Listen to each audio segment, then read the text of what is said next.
you ready?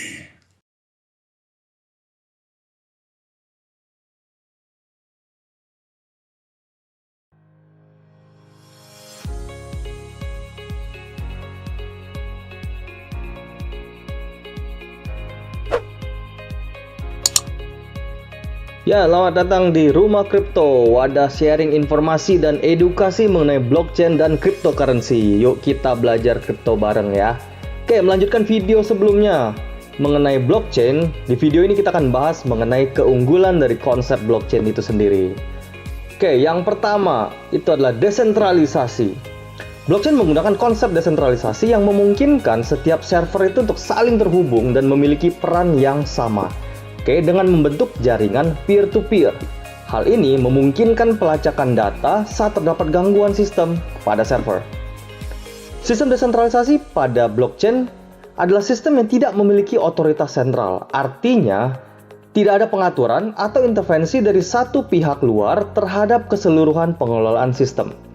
Sistem desentralisasi pada blockchain ini juga dapat diartikan sebagai suatu sistem yang keseluruhan pengambilan keputusannya diserahkan kepada pengguna sistem tersebut. Sistem desentralisasi pada blockchain ini juga tidak perlu bergantung pada otoritas eksternal untuk validasi dan integritas keaslian data. Proses ini merupakan proses yang terdesentralisasi yang biasa terjadi di antara mode jaringan untuk memastikan informasi tersebut valid. Nah, yang kedua, transparansi.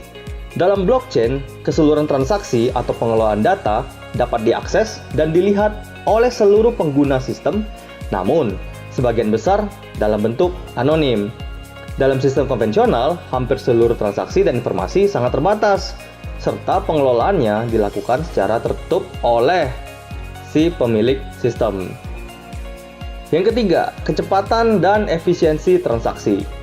Nah, dalam blockchain ini, kecepatan transaksi atau pengiriman data itu dilakukan rata-rata dalam hitungan menit saja, tergantung kepadatan lalu lintas data yang sedang terjadi. Hal ini jauh lebih cepat dan efisien jika diperbandingkan dengan kecepatan transaksi perbankan dalam skala global.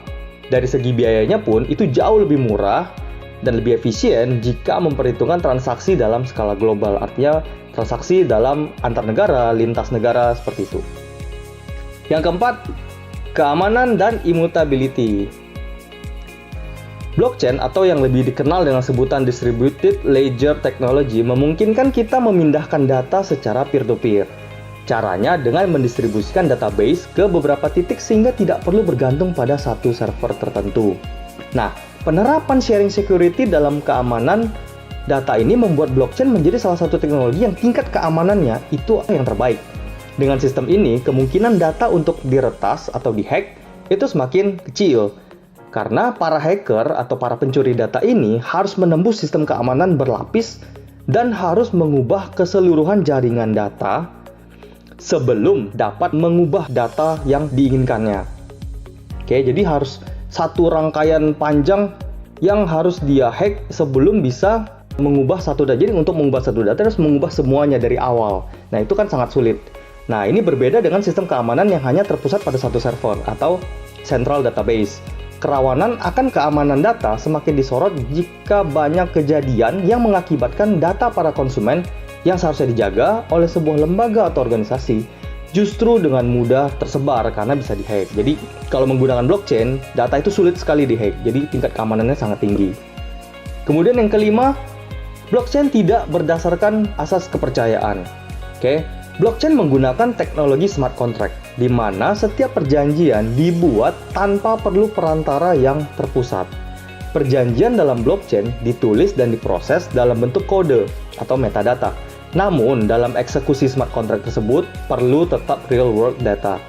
Karena dalam eksekusi smart contract tidak memerlukan perantara dan mediasi pihak ketiga. Maka kedua pihak cukup menyetujui isi perjanjian, distempel dan ditandatangani secara digital tanpa perlu saling curiga salah satu pihak akan mengingkari isi perjanjian. Nah, hal ini juga meminimalisir counterparty risk, seperti yang lazim terjadi.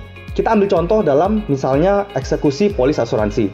Dalam eksekusi polis asuransi misalnya, untuk eksekusinya itu kan harus ada dari pihak asuransi yang mengelola data dulu, kejadian dulu sebelum mereka mencairkan polis. Kalau dalam blockchain tidak perlu. Jika syarat-syarat yang sudah ditulis di awal, isi perjanjian sudah terpenuhi, maka otomatis kontrak akan dieksekusi.